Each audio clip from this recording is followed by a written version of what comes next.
7 perkara yang bisa datangkan kesulitan hidup di dunia adalah hindari berpaling dari peringatan Allah Subhanahu wa taala. Allah berfirman, barang siapa berpaling dari peringatanku, sesungguhnya baginya penghidupan sempit dan kami akan menghimpunkannya pada hari kiamat dalam keadaan buta. Quran Surat Toha ayat 124. Durhaka kepada orang tua. Rasulullah SAW bersabda, semua dosa itu akan ditunda hukumannya menurut kehendaknya sampai hari kiamat nanti, kecuali hukuman terhadap perbuatan zina dan durhaka kepada orang tua atau memutuskan tali silaturahim. Sesungguhnya Allah akan memperlihatkan kepada pelakunya di dunia sebelum datang kematian. Hadis riwayat Bukhari. Bermuamalah dengan riba. Allah berfirman, orang-orang yang makan mengambil riba tidak dapat berdiri, melainkan seperti berdirinya orang yang kemasukan setan lantaran tekanan penyakit gila. Quran Surat Al-Baqarah ayat 275.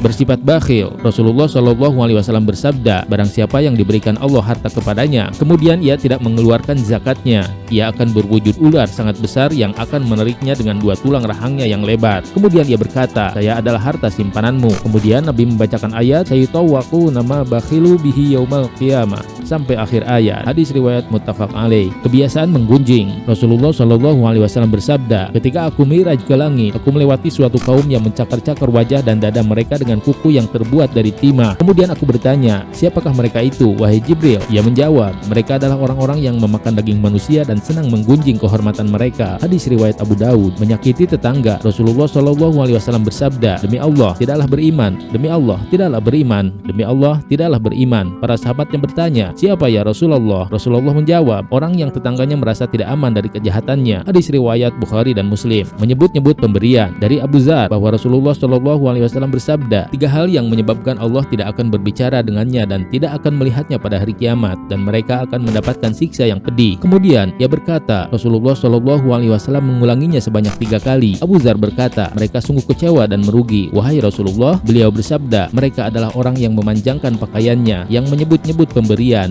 dan yang menggunakan hartanya dari sumpah dusta. Hadis riwayat Muslim.